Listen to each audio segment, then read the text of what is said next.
sa ating Diyos na buhay. Amen?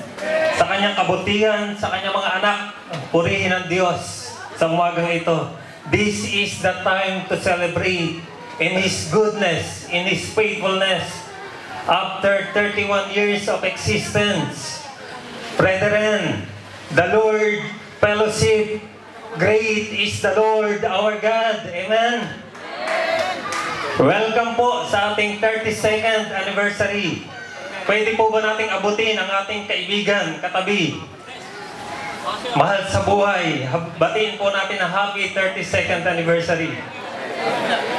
Happy anniversary po. Sabi ng ating pastoral council, itakal ko daw po ang vision ng church. Ano ba ang hinaharap natin? Ano ba ang future ng Lord Jesus Fellowship? If God permits, kung iaalaw ng Panginoon at hindi pa siya babalik, 3 to 5 years from now, saan tayo pupunta? Saan tayo papunta kung hindi pa bumabalik ang ating Panginoon? Sabi ng ating text, 1 Peter chapter 1 verse 2, grace and peace be multiplied unto you through the knowledge of God and Jesus our Lord. Praise the Lord. Alam niyo po ba kung bakit nandito pa tayo sa earth at hindi pa tayo kinukuha ng ating Panginoon? Ninanais ng ating Panginoong Jesus na tayo ay mag-multiply. Saan? In what way? Hindi lang in numbers. In all areas of our lives. Mag-mature, mag-improve, mag-level up, umunlad ang lahat ng area sa ating buhay. Maging ang ating trabaho at maging ang ating kabuhayan. Kaya kung sa umagang ito ay meron tayong 500 o more than 500 souls ngayon, after 3 to 5 years, kung loloobin ng Panginoon, at according to our faith, mag-multiply tayo ng times 10. That is 5,000 souls. Or according to your faith, 100 times. That is 50,000 souls. Kung meron ka ngayon na cash in bank na 1 million, nangangarap tayo, dinidesire ng Panginoon, alam niyo po ba na mag-multiply din yan? So kung meron kang 1 million in bank sa ngayon, 3 to 5 years, ayon sa iyong pananampalataya, kung ito'y mag-multiply ng times 10, that is 10 million in 3 years or 5 years. Kaya kung according to your faith, that 100 times, pero ang pangako ng Biblia, 100 folds. Liitan natin ang ating pananampalataya, 100 times na lang. That is 100 million. Gusto nyo ba yun? Parang walang may gusto ha. Taas mo ang kamay. Lahat na may gusto na umunlad ang kanyang buhay. Sapagkat iyan ang ninanais ng Panginoon. Sabi sa ating team, it is time to overflow. But how it can be multiplied?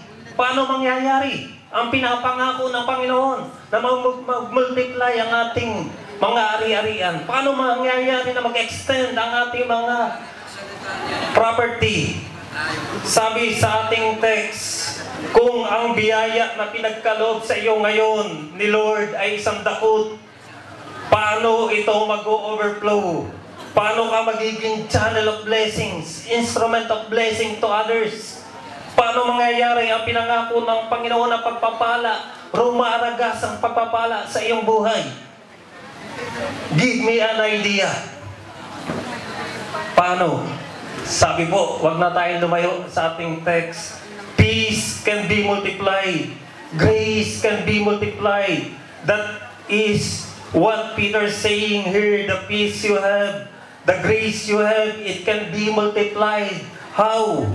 Through the knowledge of our God and Jesus, our Lord. That means you need to know your Father in heaven more and more.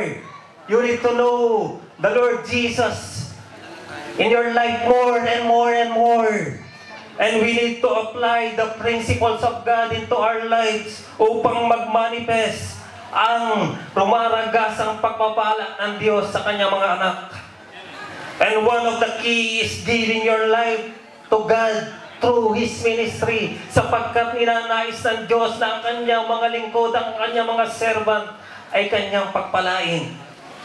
Lahat tayo dito ay lingkod ng Diyos. Noong tinanggap natin ang ating Panginoong Jesus bilang Panginoon at tagapagligtas, ikaw ay naging servant ni Lord. That is why the Bible says, "Return to me, and I will return to you, saith the Lord of hosts." At ang pangako niya sa kanyang mga anak, siksik, liglig, at umaapaw na pagpapala ang kanyang ibubuhos sa ating lahat, because our God is sufficient God. He has unlimited blessing. Kaya niyang pagpalain ang katabi mo. Kaya niyang pagpalain ang buhay mo. Kaya niyang pagpapalain ang mga mahal mo sa buhay. Sapagkat nasa kanya ang lahat ng kapangyarihan upang pagpalain niyang tunay at magmanifest sa buhay ng kanyang mga lingkod ang pagpapala ng Diyos. This is the time to overflow.